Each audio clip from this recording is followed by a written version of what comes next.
यो हाम्रो अनइन्स्टल भइसकेको छ। अब फेरि रिइन्स्टल गर्न एकचोटि मैले यो क्लोज गरेँ अनि फेरि खोलेँ। त्यो बेस अब त एपियर भएन नि त, किन भन्दाखेरि त्यो सेल कन्फिगरेसनबाट डिलिट गरेको थियौँ हामीले म्यानुअली है, भिम युज गरेर। अब फेरि इन्स्टल गरौँ। यसको लागि म चाहिँ यो फास्ट फरवर्ड गरेर र चाहिने प्रोसेसमा मात्रै म स्टप गरेर तपाईँहरूलाई देखाउँछु।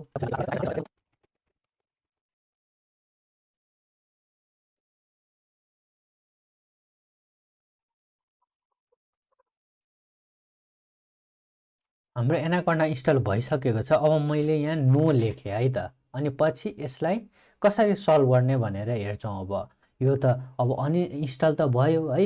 इन्स्टल भइसकेपछि अब एकचोटि यसलाई अघिको जस्तै एक्जिट गरौँ र फेरि खोलौँ। हेर्नु है, यहाँ बेस भनेर आएन नि त, किन भन्दाखेरि त्यो इनिसियलाइज भएको छैन।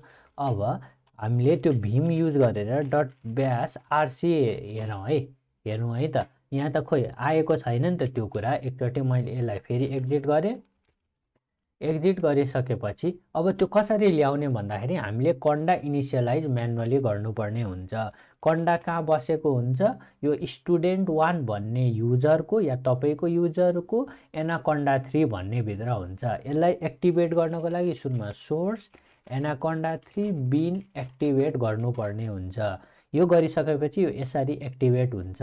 अब कन्डा इनिट गर्ने, अनि यो इनिसियलाइज गरिसकेपछि मात्रै चाहिँ त्यो हाम्रो डट ब्यास आरसीमा त्यो कन्फिगरेसन प्रोफाइलहरू, टेक्स्टहरू, इन्भाइरोमेन्ट कन्फिगरेसनहरू बस्छ।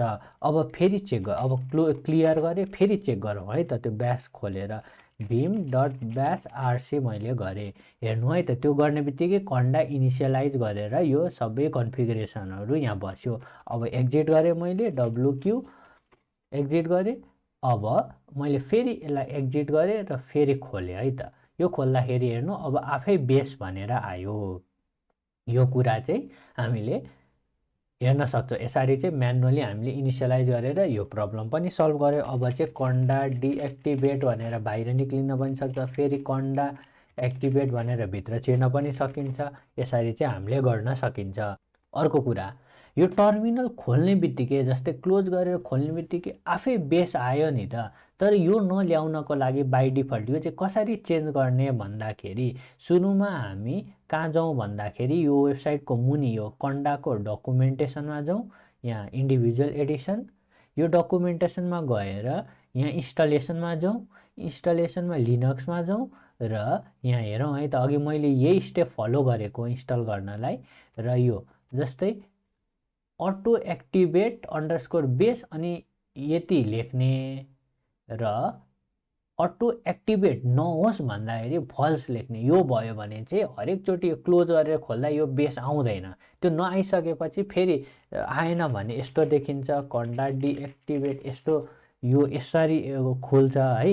यो खोलिसकेपछि अनि अब मैले क्लोज गरेँ अनि फेरि खोलेँ होइन। यो केसमा त बेस आयो नि त, तर यो फल्स गरेको भए है के हुन्थ्यो भन्दाखेरि, अब गरेर हेरौँ ल, conda config dash dash set auto underscore activate underscore base चाहिँ फल्स गरेँ है मैले।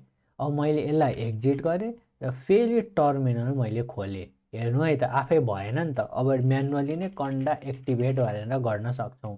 तर धेरै काम गर्ने हुँदाखेरि हामीले यो ट्रु नै भनेर राख्नुपर्ने हुन्छ र म यसलाई ट्रु नै चेन्ज गर्छु।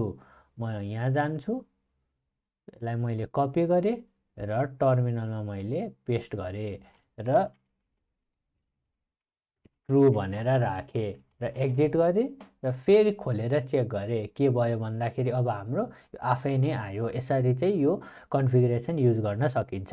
अब यो डक्सहरू चाहिँ हामीले विन्डोजमा इन्स्टल गर्नको लागि, लिनक्स भयो, अरूमा डक्सहरू इन्स्टल कसरी गर्ने या इन्स्टलेसन अनि लिनक्सको अरू भर्जनहरू हेर्न सकिन्छ। धेरै कुरा यो एनाकोन्डाको डकुमेन्टमा हामीले आफै पनि एक्सप्लोर गर्न सकिन्छ।